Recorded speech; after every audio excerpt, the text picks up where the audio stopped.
Bonsoir et bienvenue sur Vox Live, votre émission de débat où nous décryptons les grands enjeux qui façonnent notre continent.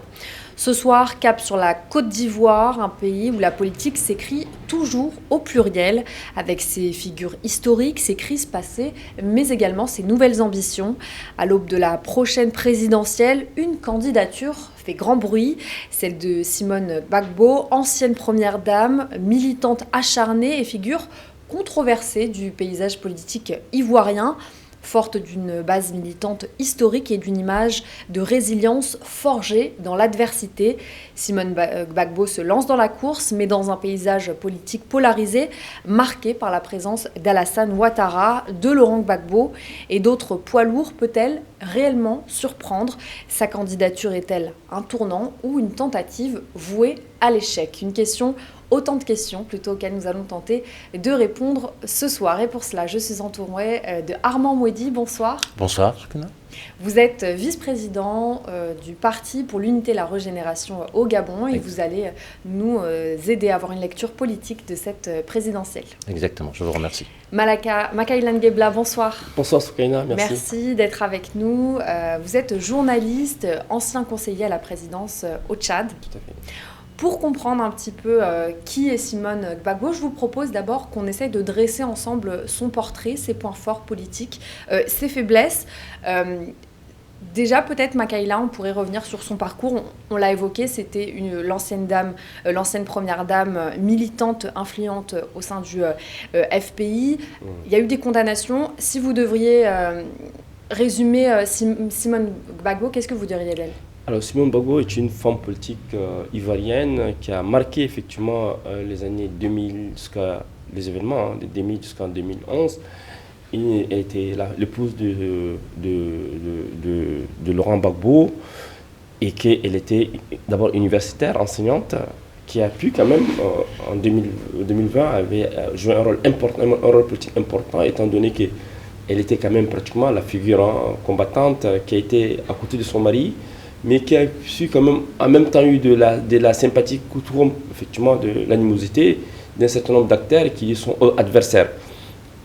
La rupture avec Laurent Gbagbo a fait en sorte que Simone Gbagbo trace sa route et qu'aujourd'hui, elle ambitionne d'être aussi candidate à l'élection présidentielle, et cela ne va pas sans risque parce qu'en fait, elle a un lourd passé d'être aussi impliquée dans les événements douloureux qu'a connu la Côte d'Ivoire.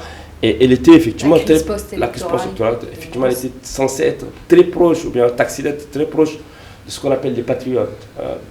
Donc, du coup, je pense que Simone Gbagbo aujourd'hui va jouer un rôle politique, certes historique pour un pays comme la Côte d'Ivoire, morcelé, divisé par des conflits armés, etc. Et qu'aujourd'hui, vous l'avez su bien le dire dans votre introduction, la personne et la personnalité de Alassane Ouattara reste quand même certes clivant pour la Côte d'Ivoire.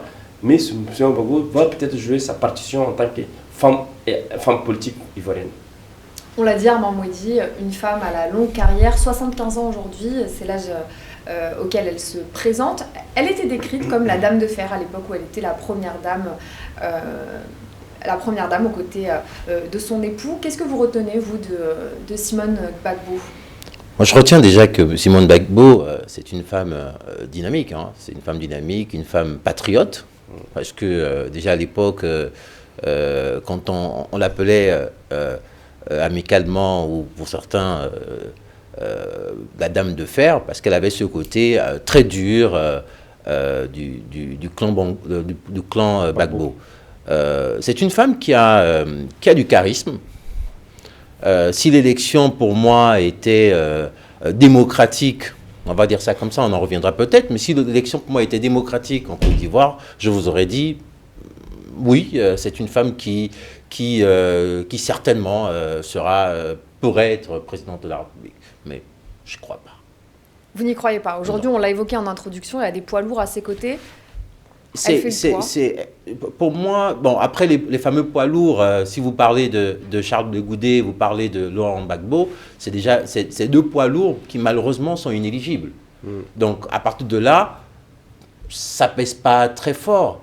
récemment, lors de l'investiture de Simone Gbagbo, on a eu la présence d'ailleurs de Charles Blé Goudé, qui venait pour... le 30 novembre dernier, exactement, dans son Charles d'origine, Blé Goudé. Il y avait également le vice-président du parti de Tidiane Chan, qui était présent. Donc, on va dire au-delà de Charles Blé Goudé ou de Laurent Gbagbo, on a les Pascal Nguesson, on a même Tidiane Chan, dont j'en parlais tout à l'heure.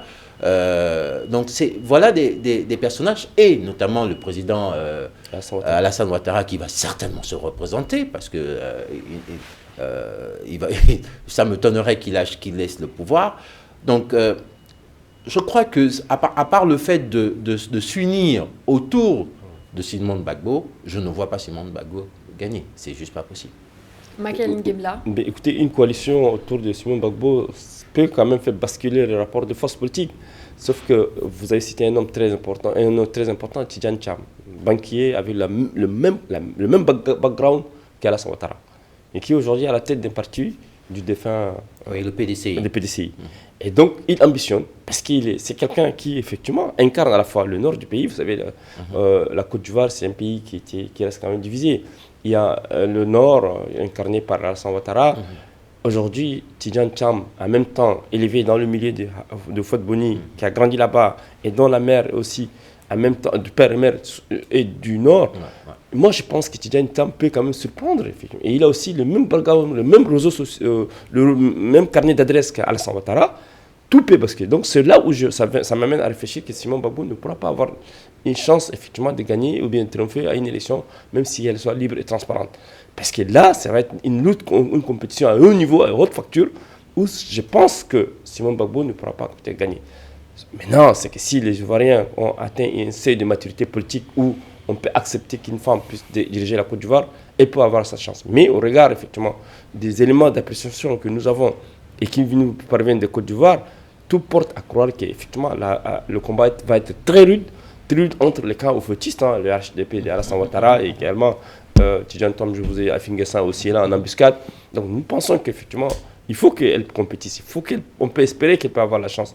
Mais au regard des éléments que nous avons essayé d'écrire tout à l'heure, tout porte à croire qu'elle n'a pas une chance. Mais quand même, ça ouvre une perspective politique, une nouvelle perspective politique pour la Côte d'Ivoire, pour les Ivoiriens, d'inclure, si je peux me permettre de dire, une voix féminine. Et qu'aujourd'hui, Simone Gbagbo compte dans l'histoire politique de Côte d'Ivoire, comme elle a été effectivement, je pense, acquittée par la justice internationale.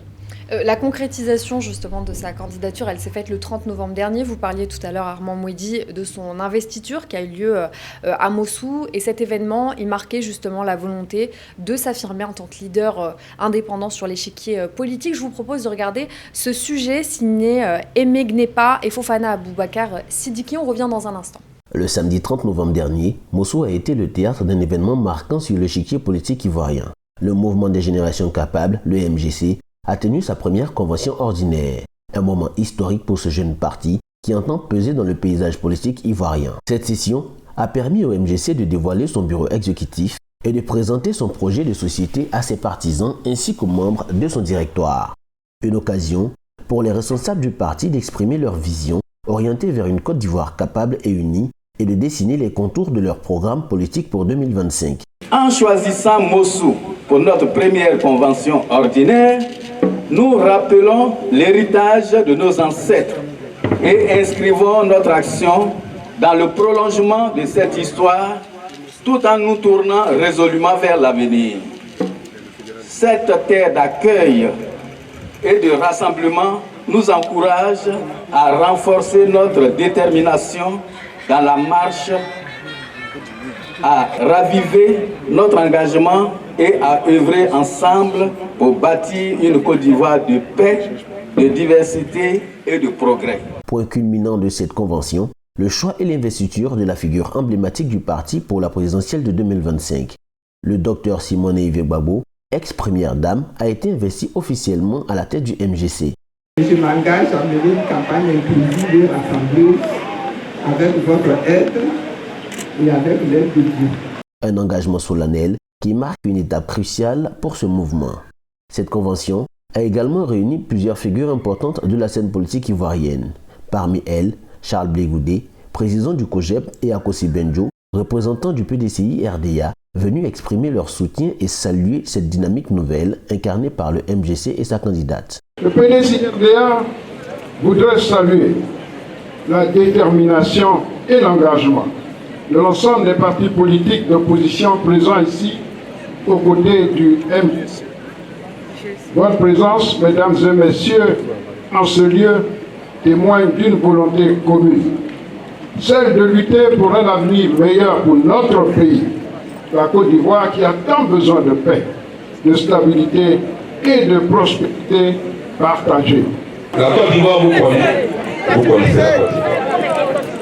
Qui, dans cette foule, peut douter de l'amour que vous avez pour ce pays? Qui, dans cette foule, peut douter des risques que vous avez pris pour ce pays?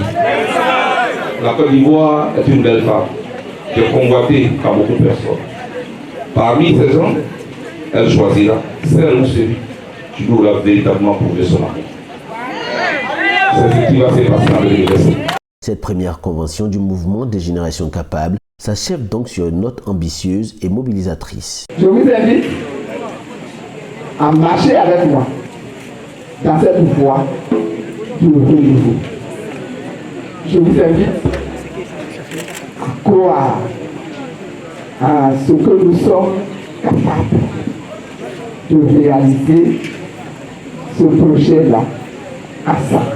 Avec Simone Yves Gbagbo comme porte-étendard, le parti s'affirme comme un acteur incontournable dans la course à la magistrature suprême en 2025. On l'a entendu, messieurs, dans ce court extrait, elle appelle justement un projet inclusif à se réunir ensemble. Est-ce qu'il y a cette volonté justement de créer un petit peu l'exploit et de... Vous le disiez, je ne vous sentais pas emballé tout à l'heure à Armand Mouedi sur la candidature de Simone Gbagbo. Quelle lecture on peut faire de ce rassemblement? Je pense que la vérité, on l'a dit tout à l'heure, ça veut dire que vous avez des partis, vous avez des personnages politiques en Côte d'Ivoire qui, effectivement, s'ils avaient la légitimité, sinon, s'ils étaient aptes à se présenter, ils gagneraient, comme Laurent Gbagbo. Parce que Laurent Gbagbo, actuellement en Côte d'Ivoire, il a une cote de popularité qui est autour de 30%. Donc lui, effectivement, il aurait pu gagner, sauf qu'il ne peut pas se présenter. Vous avez un Charles Blé Goudé, qui lui également, il a une cote de popularité qui pouvait le permettre, en fait, de se hisser à la magistrature suprême. Donc, si ces deux groupes, donc le PPAC, donc le parti du peuple africain de Laurent Gbagbo et celui de Charles Blé Goudé s'unissent au parti, au mouvement de génération capable, c'est peut-être possible, ce serait possible que Simone Gbagbo accède à la magistrature suprême. Mais, vous savez, quand on regarde le projet de société de Simone Gbagbo, il y a un seul point où, quand elle l'a énoncé, je me suis dit, oh là, c'est sûr, elle ne va pas gagner, c'est sur la suppression du franc CFA. Parmi ces projets, il y a le fait de supprimer le franc CFA. Le problème de ce point en Afrique, et singulièrement en Côte d'Ivoire, c'est qu'elle ne pourra pas avoir les lobbies qui ont permis à Alassane Ouattara de passer, qui sont même derrière Tidiane Mtiane, puisque c'est le même système financier, de passer. Elle ne pourra pas avoir ce moyen financier pour pouvoir battre la campagne dans un pays où l'achat des électeurs, où le clientélisme politique est encore d'ordre du jour. On va revenir sur son parti, Makayane Guebla. On l'a vu à l'instant, cette investiture, elle a eu lieu à Mossou, donc c'est son village natal. Je voudrais qu'on s'intéresse un petit peu à ce choix, justement, ce choix de ce village comme lieu d'investiture.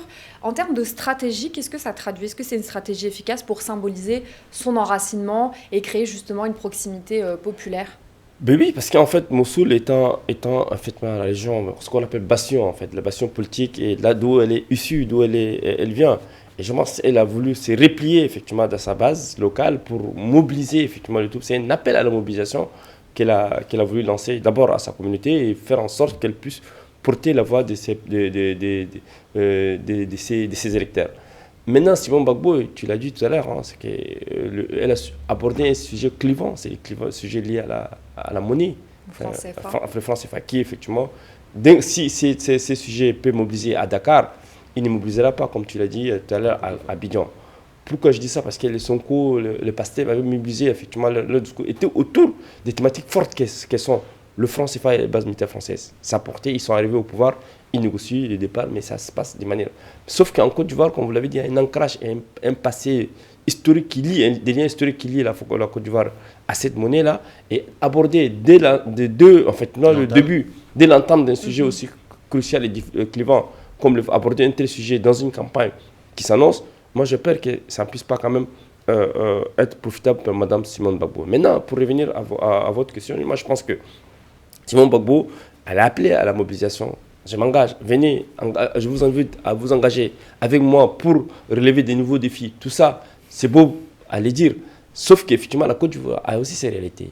Vous l'avez su le dire tout à l'heure, si elle avait autour d'elle des gens comme Charles Bleu et son ancien mari, comme Fouad Boni, et puis il faut ajouter, si elle avait aussi quelqu'un comme Soro Guillaume, ça pourrait peut-être inquiéter un peu Alassane Ouattara. Sauf que tous ces gens-là ne sont pas aujourd'hui les alliés de Simone Gbagbo. Donc moi, j'ai peur qu'effectivement, en s'engageant dans une telle bataille aussi dure qu'est la présentielle, j'ai peur qu'effectivement, elle puisse quand même récolter un score qui ne puisse pas quand même l'encourager. Mais toujours est-il que c'est une candidature féminine qu'il faut quand même encourager pour, je dirais, une maturité politique, pour l'ancrage démocratique en Côte d'Ivoire. Ça, c'est mon point de vue. Je pense qu'en réalité, elle a le bon sujet. Elle a le bon sujet. Pourquoi? Parce que la Côte d'Ivoire, malgré les performances macroéconomiques qui hissent la Côte d'Ivoire au rang de pays émergents, parce que son taux de croissance est autour de 7%, hein, qui est quelque chose de performant en Afrique subsaharienne. Malgré ça, en fait, les indicateurs de développement humain en 2019 étaient de l'ordre de 0,55 et là en 2024 classe la Côte d'Ivoire au rang de 166e pays. Donc elle a en réalité un message autour de cette population qui, à contrario de cette croissance, vivent dans un système de précarité. Elle peut toucher, sauf qu'elle n'a pas les moyens pour pouvoir faire une campagne qui pourrait soulever en fait cette population à aller voter pour elle. Et comme on disait, le fait qu'il y a un émiettement électoral de ces différents groupes, c'est compliqué. Quand vous voyez le PPAC qui appelle le PPA, le PPA, donc le parti de Laurent Gbagbo, investir Laurent Gbagbo comme candidat alors qu'il n'est pas éligible, c'est un peu comme une mascarade électorale. Ça donne l'impression que c'est comme la chaise vide en fait. C'est-à-dire que 30% de cette population capable de voter va se retrouver à ne pas voter parce que c'est un peu un boycott au final. Est-ce qu'elle peut capter un électorat qui serait nostalgique de l'ère Gbagbo par exemple? Elle a le nom quand même. Oui, elle a le nom. Elle a le nom. Et d'ailleurs, beaucoup de ceux qui sont avec elle sont en même temps, on va dire, passéistes de Laurent Gbagbo. Donc, elle peut capter cette frange de la population. Mais le problème, effectivement, c'est que Laurent Gbagbo reste toujours sur la sellette. Mais oui. Makarine Guebla. Mais bon, en fait, c'est vrai, vous savez, elle a un vivier électoral qui est lié effectivement à la personne de Laurent Gbagbo. Sauf que cet électorat acquis à Laurent Gbagbo va-t-il se mobiliser pour elle, étant donné qu'au regard du devoir, au regard de la rupture aussi médiatique qu'il y a eu entre elle et son ex-mari, moi je pense que Laurent Gbagbo sera-t-il prêt à mesure d'appeler les gens à voter pour Mme Simone Gbagbo, étant donné qu'il la reproche d'être à l'origine effectivement de son déclin du pouvoir, hein, donc en 2011. Donc moi je pense que Mme Simone Gbagbo aujourd'hui peut compter sur une jeunesse qui émerge, très consciente, mais compte tenu, comme vous l'avez dit dans votre introduction, compte tenu de la bipolarisation du champ politique ivoirien, moi je pense que tout ce qui est électorat Alassane Ouattara venant effectivement de sa contrée, si on peut me permettre de dire, et tout ce qui est une partie effectivement de groupes de fétistes qui sont aussi des nostalgiques de Fouad Boni et qui se retrouvent aussi dans Alassane Ouattara, ils ne vont pas effectivement non plus voter pour Mme Simone Gbagbo. Donc aujourd'hui, nous pensons que c'est bien de participer, mais voir la chance de gagner reste encore vraiment une question problématique de mon point de vue. Moi, je pense que Mme Simone Gbagbo peut tenter sa chance. Elle peut peut-être se faire entendre à travers cette participation, montrer sa capacité, tester le champ politique. Mais vous l'avez dit, elle a 15 ans. Donc peut-être qu'on peut espérer qu'elle accède au pouvoir à peut-être 80 ans. Mais toujours est-il qu'en fait, les débats restent ouverts. Je crois que après, ça n'engage que moi ce que je vais dire, mais quand on regarde en fait cette liste de candidats, pour moi, il y a deux, et vous l'avez dit tout à l'heure, il y a deux candidats qui sortent du lot, qui peuvent gagner parce que malheureusement, dans ces zones-là, pour faire la campagne, pour faire des campagnes, il faut avoir des fonds. Oui.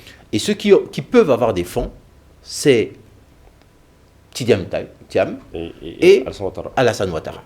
Donc ce sont eux, en réalité, qui ont une vision, qui ont plus ou moins la même vision économique, on va dire, faut le dire, c'est ça, la même vision économique, donc qui sont susceptibles de générer suffisamment d'investissements pour pouvoir faire non seulement la campagne, mais poursuivre en fait en griffe la croissance de la Côte d'Ivoire. Mais derrière eux aussi, il faut se dire, il y a des institutions financières. Exactement. Donc, je parle à la Banque mondiale, je pense à FMI où Alassane Ouattara avait fait un parcours. Je parle également de Tidjane Thiam qui était également à Genève, en Suisse, dans une structure financière extrêmement connue. Et donc, nous pensons qu'effectivement, ces élections qui vont avoir lieu en octobre 2025 en Côte d'Ivoire, peut être quand même, va cristalliser, si je peux me permettre, effectivement l'attention de l'opinion et des observateurs que nous sommes autour des deux personnalités que vous avez citées. Sauf qu'elle peut peut-être être voilà quoi. Trouble fait, elle va essayer de déranger les uns et les autres, déranger Tidjane Thiam, déranger Alassane Ouattara, mais également faire entendre la voix une voix féminine. Mais peut-être que les Ivoiriens peuvent aussi dire, écoutez, on va reconsidérer notre position, on va essayer. Depuis 60 ans, on a eu que des hommes à la tête de ces pays, on peut peut-être essayer, tester Mme Simone Gbagbo. Mais en tout cas là, c'est notre point de vue à partir de Paris. Mais tout est que la réalité ivoirienne et l'espace politique ivoirien tel que nous le connaissons reste quand même un peu fermé. Vous l'avez dit, il y a des défis économiques. On va rappeler quelques chiffres pour les téléspectateurs. Le chômage, il est assez élevé en Côte d'Ivoire au niveau des jeunes, 36% des 18-35 ans. Mais il y a aussi des défis liés à la sécurité, l'inclusion sociale. Lors de son investiture, Simone Gbagbo, elle a évoqué des réformes majeures en matière de gouvernance et de lutte contre la pauvreté. Aujourd'hui, Makaël Ngebla, quels sont les défis principaux de Simone Gbagbo pour transformer finalement son parti, le MGC, en une véritable force politique? Elle a évoqué les défis que vous avez cités tout à l'heure. Elle a également aussi la pacification du pays, parce que le pays reste quand même pas totalement pacifié. Ça, c'est un de ces défis. Il faut vraiment rassurer les Ivoiriens, autant pour moi. Rassurer d'abord les Ivoiriens sur le fait qu'effectivement, le clivage qui les a opposés depuis un certain temps et qui est à l'origine effectivement de mots qui ont gangréné la Côte d'Ivoire depuis des années, puisse quand même être relevé. Elle a parlé également, si je peux effectivement résoudre la question du chômage. Le chômage, on avait attendu Alassane Ouattara qui sort effectivement qui était un économiste, qui pourrait quand même remédier à cette question cruciale qui traverse le continent africain, étant donné que c'est les mêmes réalités du chômage que nous observons à Dakar, que nous observons à Yaoundé, à Libreville, à N'Djamena, un peu partout. C'est les mêmes mots qui gangrènent notre société ou bien nos sociétés africaines. Nous pensons que Mme Simone Gbagbo, en surfant à travers son discours, sur cette question, elle pense peut-être adhérer à sa cause une partie d'une jeunesse ivoirienne qui réclame de l'emploi, qui réclame effectivement l'inclusion, qui réclame effectivement la socialisation dans le tissu du monde des affaires et même du monde de l'emploi, peut peut-être être une résonance à travers cette jeunesse. Mais on a l'impression que Alassane Ouattara, sur le plan macroéconomique, a eu quand même des résultats positifs. Vous savez, en Côte d'Ivoire, vous avez, d'après les informations qui nous viennent d'Abidjan, bien un peu partout de l'arrière-pays, c'est qu'Alassane Ouattara a aussi fait des réalisations énormes. On a vu de routes qui ont émergé, etc. Mais sur le volet chômage, nous pensons qu'il y a encore des défis à combler. Mais que Simone Gbagbo pense peut-être, en surfant sur cette question, elle peut quand même adhérer à sa cause des voix des électeurs qui sont pour être potentiellement ses électeurs à elle. Armand Madi. Mais en fait, je suis tout à fait d'accord avec elle quand elle parle dans un premier temps de réconciliation nationale, qui est la base en fait pour pouvoir aller vers autre chose. Elle dit qu'elle veut rassembler au-delà des clivages. Exactement. Et elle veut asseoir cette réconciliation autour de l'amitié offerte aux autres candidats ou à tous ceux qui sont, ou certains qui sont même encore en prison. Dont elle a bénéficié. Donc elle a bénéficié. Donc la vérité c'est ça, c'est qu'elle veut d'abord asseoir un climat de paix pour pouvoir instaurer ce qui a instauré, notamment elle parle d'industrialisation, elle parle de souveraineté alimentaire, quand on sait que la Côte d'Ivoire, contrairement à ce qui se dit, la Côte d'Ivoire a, en termes a un déficit commercial. Le déficit commercial de la Côte d'Ivoire, pourtant, elle a un taux de croissance de 7%, mais elle a un déficit commercial. Donc, c'est dire en fait qu'en termes de production en tant que telle, cette production ne profite pas aux populations. D'où la nécessité d'industrialiser, donc son projet d'industrialisation de la Côte d'Ivoire, la formation des jeunes pour aller vers ces productions. Et quand elle parle également de souveraineté alimentaire, elle va du principe qu'il y a malheureusement une économie qui va trop du côté extérieur et ne profite pas en fait aux différentes populations. Donc, elle a un message qui en réalité est un message africain, parce que la plupart de nos pays africains... C'est un message qui diffère de son passé politique ou qui s'inscrit finalement dans... je pense que ça s'inscrit ça s'inscrit dans une continuité. Ça s'inscrit dans une continuité. Elle se retrouve dans la situation où la Côte d'Ivoire n'a pas évolué. Et pour les plus avertis, quand la Côte d'Ivoire fait face... D'ailleurs, pour la petite histoire, Gbagbo est condamné sur cette base-là, dans le sens où apparemment on aurait pillé la banque, un truc comme ça. Bref, à l'époque, il y avait une volonté du système Gbagbo d'ailleurs de sortir du franc CFA. C'est ça. Ils avaient voulu faire une autre monnaie parce qu'ils se rendaient compte de la barrière du franc CFA pour la croissance ou sinon pour le développement du pays. Donc, je pense que ça a toujours été en fait son credo. Et là, elle essaye de l'amender, de le corriger, de l'adapter en fonction de nos réalités d'aujourd'hui. Moi, je pense qu'effectivement, elle ne peut pas se défaire ou bien se démarquer de son discours ancien, un discours lié effectivement à un passé panafricain. Oui. Et ces discours, effectivement, aujourd'hui, résonnent un peu dans l'opinion public africain en général et ivoirienne aussi en particulier. Sauf que les réalités, comme vous l'avez su le dire, les réalités sont autres en Côte d'Ivoire.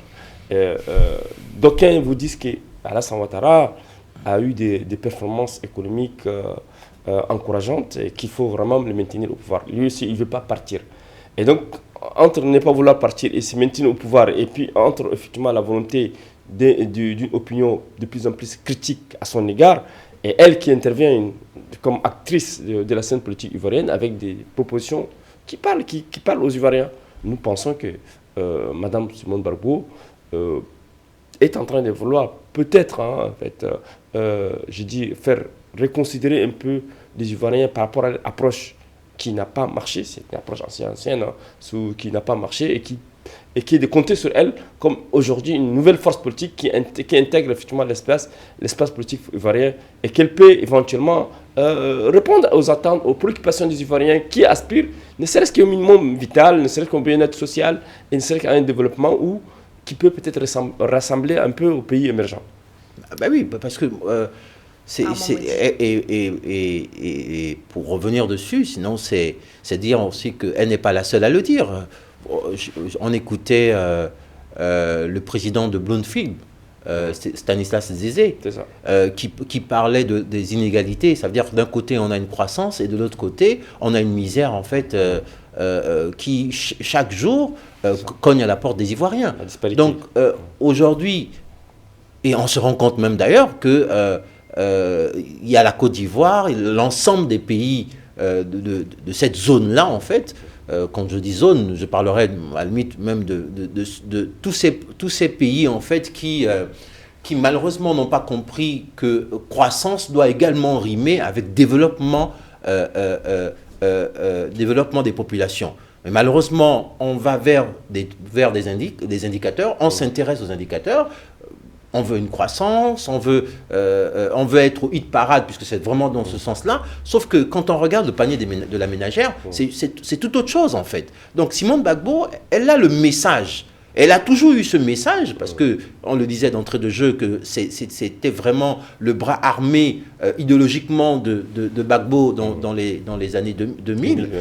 Et d'ailleurs, si elle a été plus reprimée que son mari, c'est parce que c'était elle qui avait ce côté nationalisme, qui avait ce côté panafricain pour sortir le pays en fait de ce marasme économique.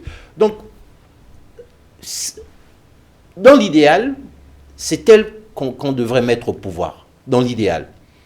La réalité, c'est tout autre chose en fait.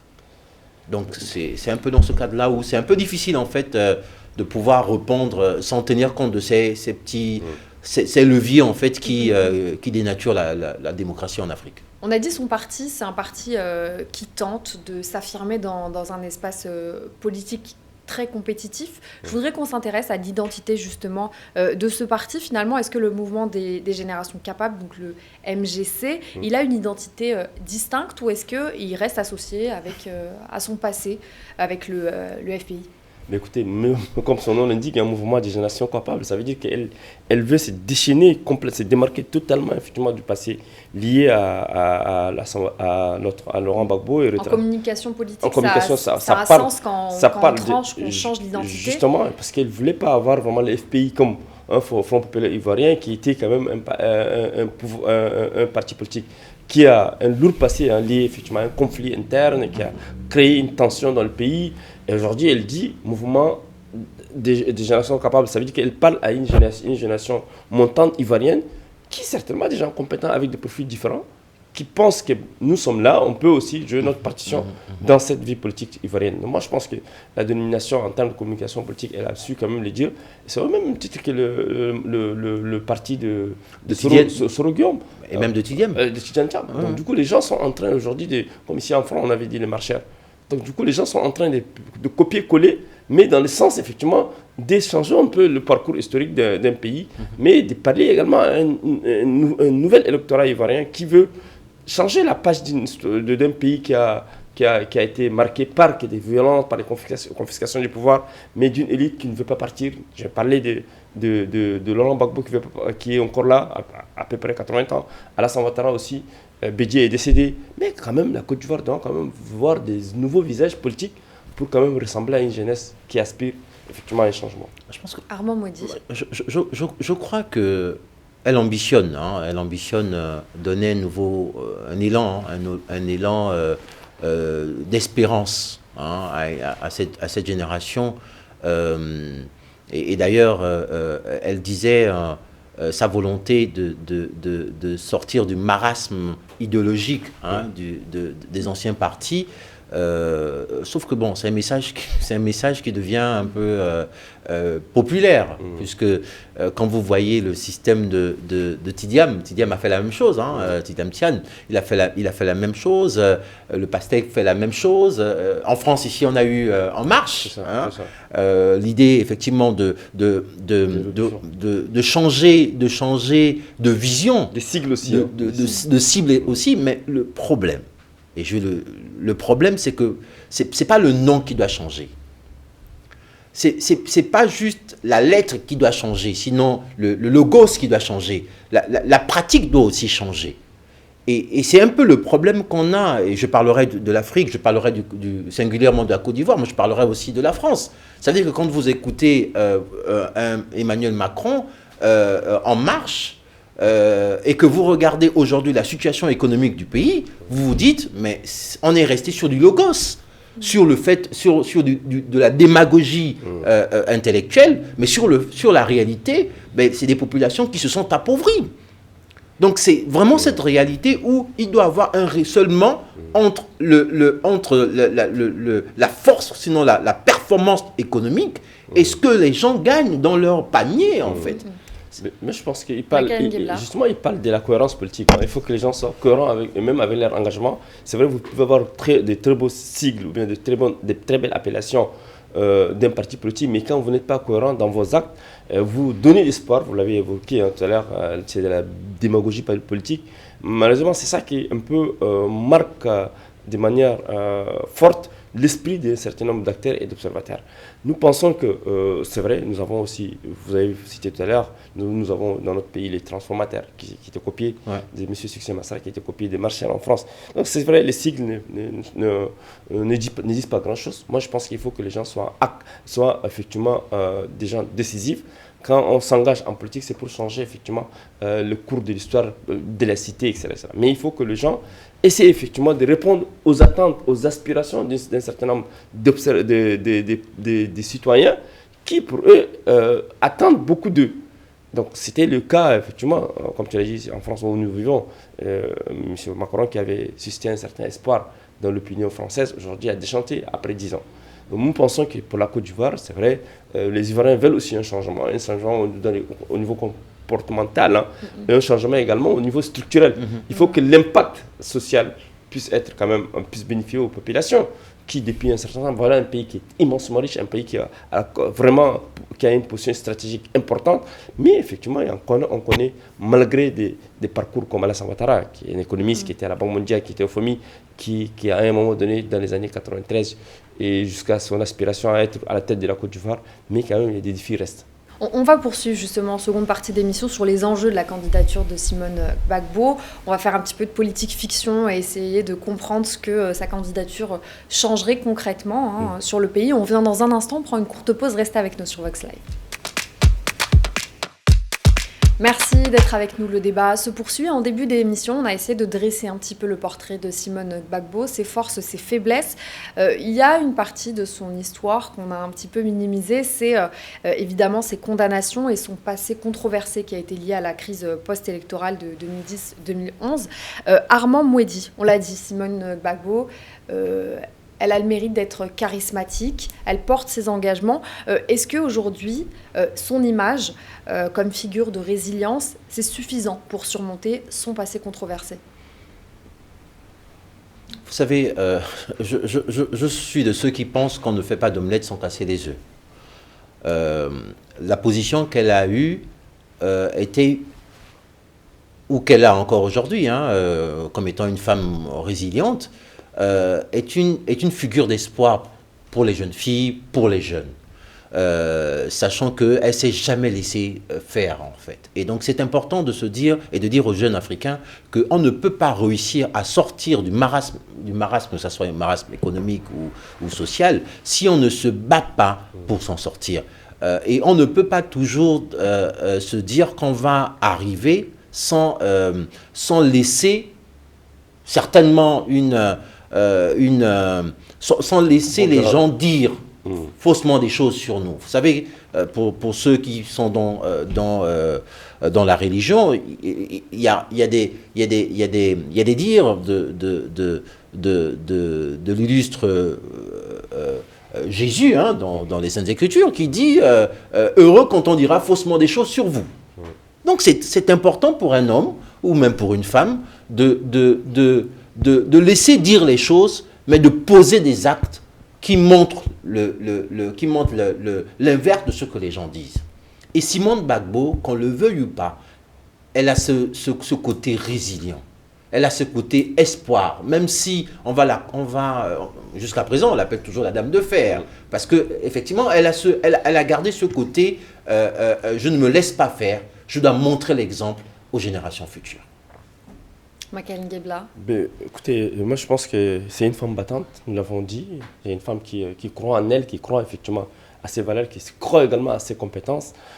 Les enjeux qui vont peut-être marquer cette élection de 2025, en octobre 2025 en Côte d'Ivoire, sont aussi liés effectivement aux enjeux du développement, les enjeux effectivement à l'intégration intercommunautaire, les enjeux liés effectivement au défi de la paix dans ces Côtes d'Ivoire où jusqu'à présent on constate des séquelles de la paix dans ces pays. Vous savez très bien qu'il y a encore des Ivoiriens qui sont encore dans les pays environnants, dans les pays limitrophes qui sont effectivement en exil, et que le processus de paix, de pacification du pays n'a pas atteint son objectif tant que nous l'avons tous souhaité, malgré le retour au pays de Laurent Gbagbo, de Charles Bleu Botté, mais l'exil également de Soro Guillaume, qui reste encore Donc le processus reste quand même un processus, de mon point de vue, inachevé. Moi, je pense que Simone Gbagbo, en s'investissant bien comme candidate pour une élection, elle parle effectivement à ces personnes qui sont encore en exil, qui peuvent croire en elle. Mais il va aussi également, du coin d'Alassane Ouattara, de démontrer le contraire, de faire en sorte que lui, qui a appelé effectivement les Ivoiriens à la paix, qui est arrivé d'une manière ou d'une autre, avec une élection certes controversée dans les années 2011, c'est ça. Donc, qui reste quand même un défi énorme, qu'il montre le contraire et qu'il puisse être cet homme qui fédère tous les Ivoiriens au-delà des clivages politiques et de ces passions lourds, comme vous l'avez su le dire tout à l'heure. Ça n'entache pas sa crédibilité. Vous savez, je ne sais pas si vous avez lu le livre de maître Berdan, je crois que c'est Berdan, Berdan sur la crise ivoirienne, je crois que c'est, oui, sur la crise ivoirienne, et qui parlait en fait de ce que la France n'a pas dit. Hein, c'est plutôt Albert Bourgi, ça? Non, c'était pas Bourgi, c'était maître Berdan, je crois Berdan, un truc comme ça, et qui revenait dans le fait que Simone Gbagbo, on la traite de tous les noms, mais en réalité, c'est une héroïne. C'est quelqu'un qui a su, et Gbagbo aussi, qui a su vouloir faire de la Côte d'Ivoire un système souverain, faire de l'économie ivoirienne une économie forte, partant en fait, sinon en sortant du néocolonialisme qui était à l'époque toujours présent, et qui est d'ailleurs toujours présent, et Nicolas Sarkozy, qui était l'ami à l'époque d'Alassane Ouattara, a tout fait pour dépeindre cette dernière comme étant le démon derrière Gbagbo. Voilà pourquoi, quand Gbagbo était à la cour pénale, elle était dans des prisons extrêmement imminentes. Elle a vécu des choses extrêmement dures. Donc, c'est dire que c'est une... Elle a été acquittée quand même, on le rappelle, hein, pour crime contre l'humanité. Oui, elle a été... qui pesaient sur elle. Je pense qu'elle a été acquittée parce qu'à un moment donné, il y a eu des voix qui se sont élevées.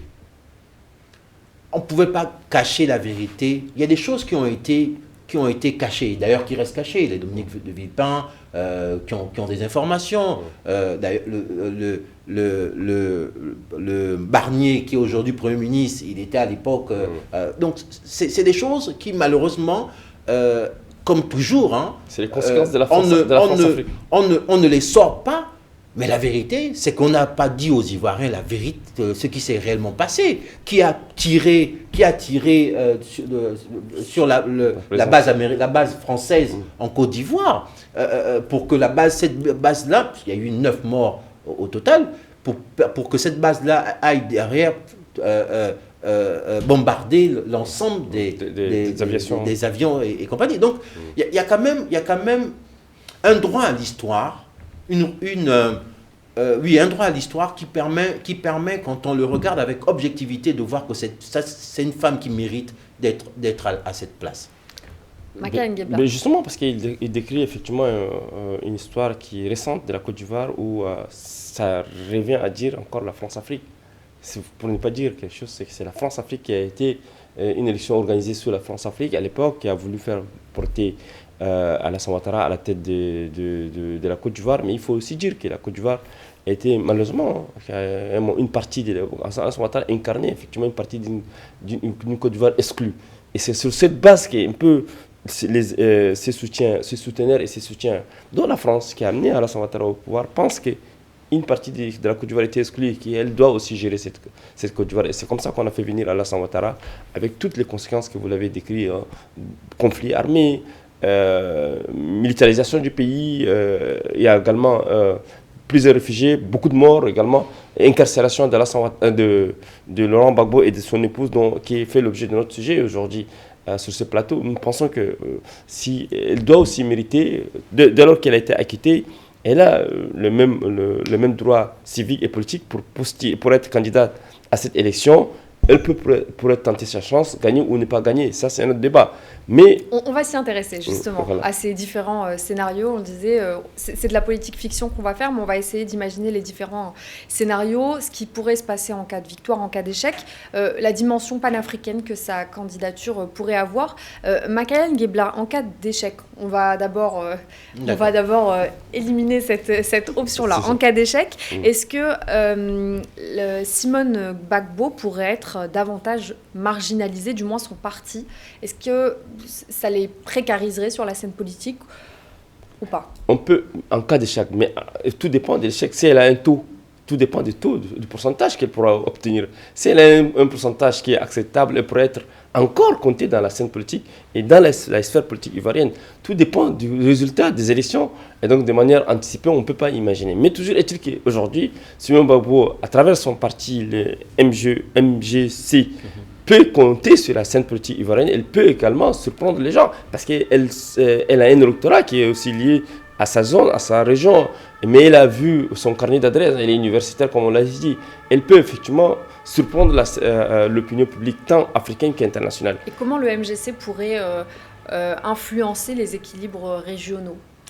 Bon, vous savez, la Côte d'Ivoire est un pays clivé, hein, vous savez très bien clivé. Donc les gens votent, quoi qu'on dise, ça reste un vote tribal, un vote ethnique, un vote régional. Et ça ne m'étonne pas qu'elle peut drainer beaucoup de gens issus de sa région autour d'elle, qui voteront pour elle. Mais elle peut également faire compter sur une diaspora qui appelle effectivement à un changement du pouvoir. Une diaspora issue effectivement de ces conflits, hein, de cette crise ivoirienne de 2000 à 2011. Donc moi je pense que Simone Gbagbo peut surprendre et c'est en fonction de ça qu'on peut peut-être évaluer son avenir politique. Armand Moïdi, si elle devient présidente, quels défis institutionnels attendent Simone Gbagbo? Mais je pense que déjà, il faudra que... Je voulais revenir sur... Vous me permettez, hein, je vous en prie. Le fait de se faire investir dans le Sud, alors que la population du Nord représente un bastion, on va dire, important des électeurs en Côte d'Ivoire, pour moi, ça a été une petite erreur. Pourquoi? Une petite erreur parce que, à l'heure actuelle, la vision est vraiment d'unir les Ivoiriens. Houphouët-Boigny, à l'époque, le feu président de la République, avait fait rentrer un certain nombre d'étrangers pour pallier au manque de main-d'œuvre des Ivoiriens. Et malheureusement, cette population, ou heureusement, hein, parce qu'on est dans ce monde multipolaire, ce peuple s'est installé au nord. Et donc, à partir du moment où il s'est installé au nord, on doit l'intégrer. Parce que le problème ivoirien, notamment l'ivoirité et compagnie, est à l'origine, en réalité, de tous les soucis de la Côte d'Ivoire. Et c'est important pour elle, si elle veut incarner une rupture, elle devrait rassembler le plus grand nombre. Et non pas simplement privilégier ceux du Sud, mais aller vers aussi ceux du Nord, parce que il y a ceux qui sont au Nord qui l'admirent. Il y a des gens au Nord qui admirent Simone Gbagbo. Sa résilience, ce n'est pas tous qui sont au Nord qui sont contre Simone Gbagbo. Donc il y a quand même une nécessité de faire une politique qui soit, elle parle d'inclusif, mais il faut réellement qu'elle soit inclusive. Qu'elle ne reste pas simplement dans une région, mais qu'elle aille au-delà en fait de sa région natale, de sa base natale. Donc pour moi, c'est le petit point obscur que j'ai trouvé dans cette entrée de jeu politique. Sur les défis institutionnels. Mais les défis institutionnels restent nombreux en ce qui concerne la Côte d'Ivoire. Les défis sont macroéconomiques, notamment qui restent inachevés par rapport à ce qu'a réalisé Alassane Ouattara. Les défis liés, effectivement, on l'a vu tout à l'heure, à la réconciliation nationale, qui constitue quand même un des piliers de la Côte d'Ivoire, parce que la Côte d'Ivoire ne peut pas être un pays pacifié tant qu'effectivement des gens restent encore en exil. Et donc les défis démocratiques également aussi, hein, il faut quand même que l'ancrage démocratique et que la culture d'une alternance pacifique par les urnes se manifeste, se matérialise comme au Ghana, comme au Sénégal, même comme au Cap-Vert. où c'est donc des défis démocratiques, des défis liés aussi au respect des droits de l'homme, à l'unité, à l'état des droits. Tout ça, c'est des éléments pour nous, restent quand même appréciables et qui restent quand même pour nous des intentions, des souhaits majeurs qui peuvent quand même ressembler un peu à une société moderne, un pays émergent comme la Côte d'Ivoire, avec des atouts énormes. Vous l'avez tout à l'heure décrit, la Côte d'Ivoire est un pays éminemment avec le cacao, un pays repère en Afrique de l'Ouest, mais malheureusement qui reste quand même, qui n'arrive pas à amorcer un développement cohérent vu que les clivages politiques dominent les acteurs politiques eux-mêmes. Vous l'avez dit, Makaïla, enfin, on l'a balayé un petit peu tout au long de l'émission, ça paraît évident hein, forcément, mais c'est une femme, qu'une femme devienne présidente en Côte d'Ivoire, qu'est-ce que ça changerait?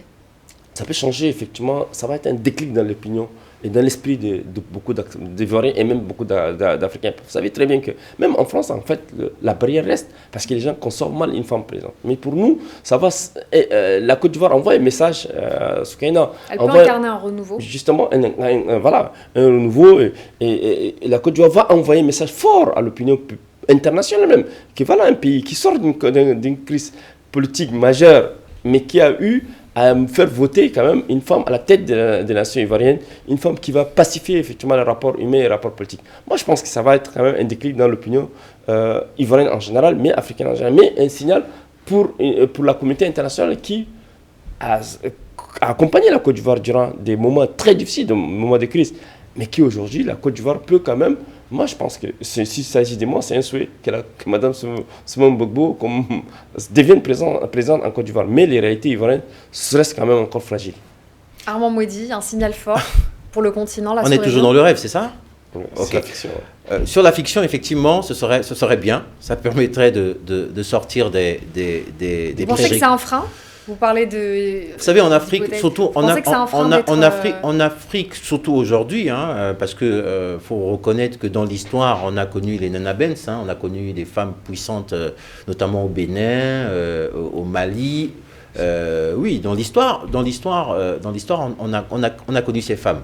Mais aujourd'hui, quand vous regardez la reine politique en Afrique, c'est une reine qui est dominée beaucoup plus par des hommes.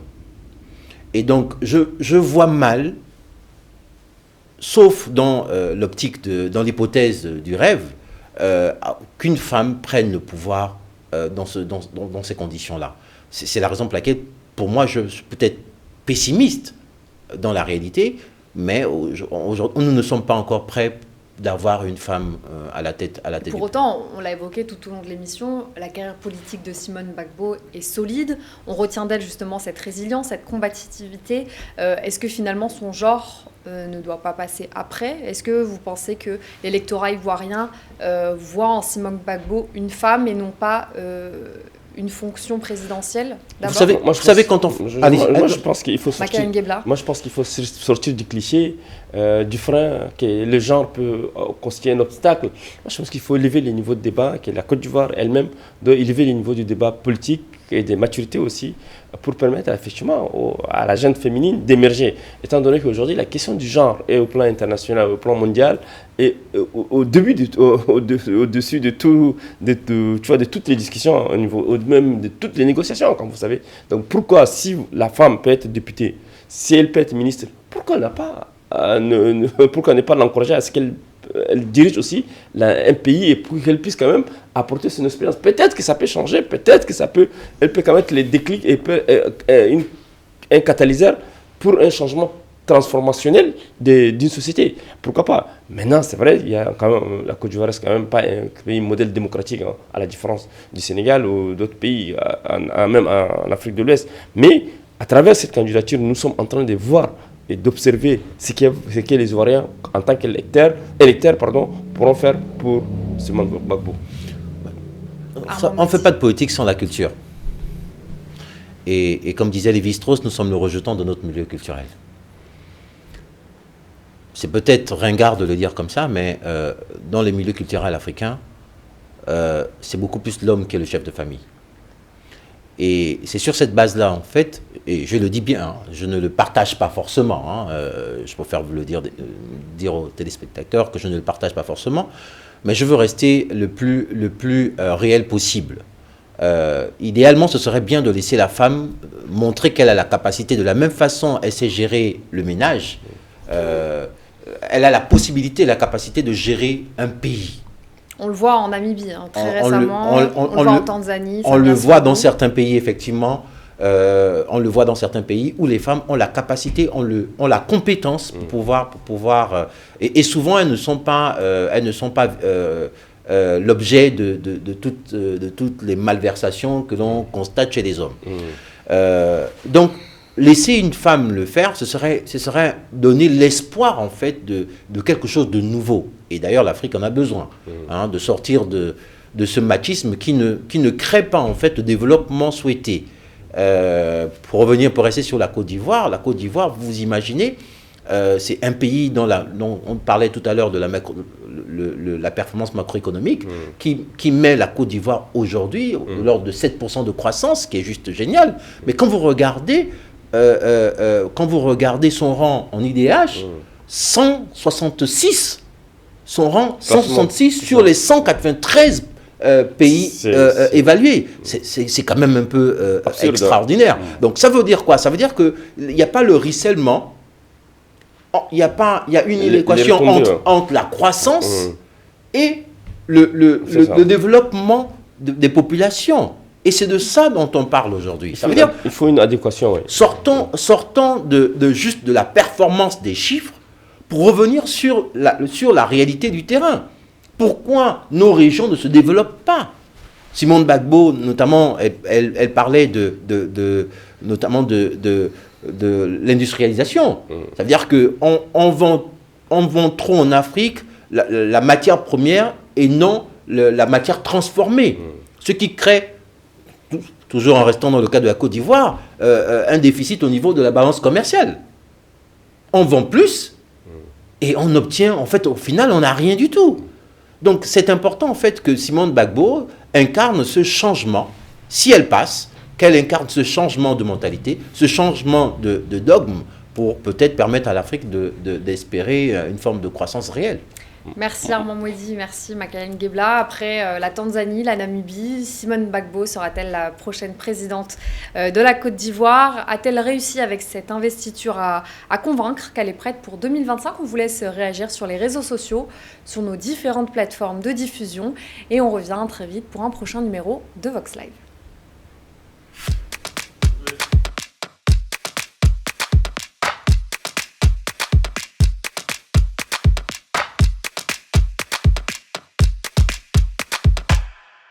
Vox Africa.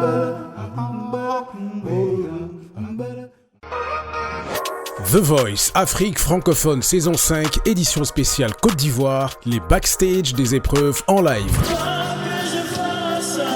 Ils étaient des dizaines de talents au début de l'aventure. Et à l'issue des épreuves en direct des quarts de finale, demi-finale et finale, Vova de la team Mix Premier a soulevé le grand V de la victoire. C'est la confirmation totale. Tous les classements sont confondus. Merci. Sur Vox Africa et sur YouTube, plongez avec nous dans les coulisses de la soirée des quarts de finale sous le grand dôme du parc des expositions d'Abidjan. Le Seigneur a été fidèle à la vision qu'il nous a donnée. À ne pas rater toutes les émotions palpitantes de la préparation des talents, l'attitude des coachs, la pression des équipes de la production, la touchante aventure humaine derrière le plus grand show musical télévisé panafricain. C'est parti.